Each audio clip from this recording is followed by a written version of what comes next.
Acid reflux ഉള്ളവരിൽ കാണുന്ന ഒരു പ്രധാനപ്പെട്ട ഒരു ലക്ഷണമാണ് തൊണ്ടയിൽ എന്തോ തടസ്സം പോലെ അനുഭവപ്പെടുക. അതോടൊപ്പം തന്നെ വിട്ടുമാറാത്ത നെഞ്ചെരിച്ചില്, കുളിച്ചു തികട്ടൽ, ചിലപ്പം ഒരു ചുമയായിട്ടും അത് വരാം. തൊണ്ടയിൽ ഇതുപോലെ കഫം കയറി വരുന്ന അവസ്ഥ, ഇതൊക്കെ നമ്മൾ തെറ്റിദ്ധരിച്ചിട്ട് ഇതുപോലെ ചുമയും അതുപോലെ തൊണ്ടയിൽ എന്തോ വന്നിരിക്കുക, തൊണ്ട വേദന, ഇതൊക്കെ കാണുമ്പോൾ നമ്മൾ ചെസ്റ്റ് ഇൻഫെക്ഷൻ ആണ് അല്ലെങ്കിൽ തൊണ്ടയിൽ എന്തെങ്കിലും ഇൻഫെക്ഷൻ ആണെന്ന് വിചാരിച്ച് ആന്റിബയോട്ടിക്സ് അല്ലെങ്കിൽ അങ്ങനെയുള്ള ട്രീറ്റ്മെന്റുകൾ എടുക്കുമ്പോൾ ഇത് രോഗം കുറയുന്നതല്ലാണ്ട് അതിന്റെ തീവ്രത കൂട്ടുന്നതായിട്ടും പൊതുവെ നിങ്ങൾ കണ്ടിട്ടുണ്ടാവാം.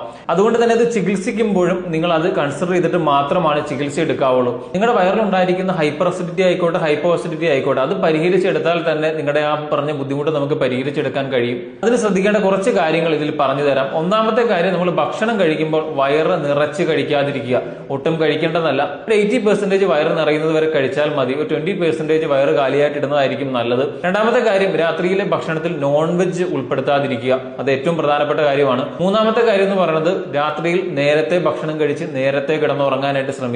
അതുപോലെ തന്നെ രാത്രി ആയിക്കോട്ടെ, രാവിലെ ആയിക്കോട്ടെ, ഉച്ചയ്ക്ക് ആയിക്കോട്ടെ, ഭക്ഷണം കഴിച്ച ഉടനെ തന്നെ ധാരാളം വെള്ളം ഒരുമിച്ച് കുടിക്കാതിരിക്കുക. അതുപോലെ തന്നെ നിങ്ങൾ ശ്രദ്ധിക്കേണ്ട ഒരു കാര്യമാണ്, ഗോതമ്പ് അടങ്ങിയ ഭക്ഷണങ്ങൾ, പ്രത്യേകിച്ച് ഗ്ലൂട്ടൻ അടങ്ങിയ ഭക്ഷണങ്ങൾ കംപ്ലീറ്റ്ലി കട്ട് ചെയ്യുക. ഇങ്ങനെയുള്ള കുറച്ച് കാര്യങ്ങൾ കൂടി ശ്രദ്ധിച്ചാൽ നമുക്ക് ഇങ്ങനെയുള്ള ആസിഡ് റിഫ്ലക്സ് മാറ്റിയെടുക്കാം. അതിന്റെ ഭാഗമായിട്ട് വരുന്ന തൊണ്ടയിൽ എന്തോ വന്നിങ്ങനെ ഇരിക്കുന്ന ആ ഒരു ഫീലിംഗും നമുക്ക് പൂർണ്ണമായിട്ട് ഭേദമാക്കാൻ സഹായിക്കും.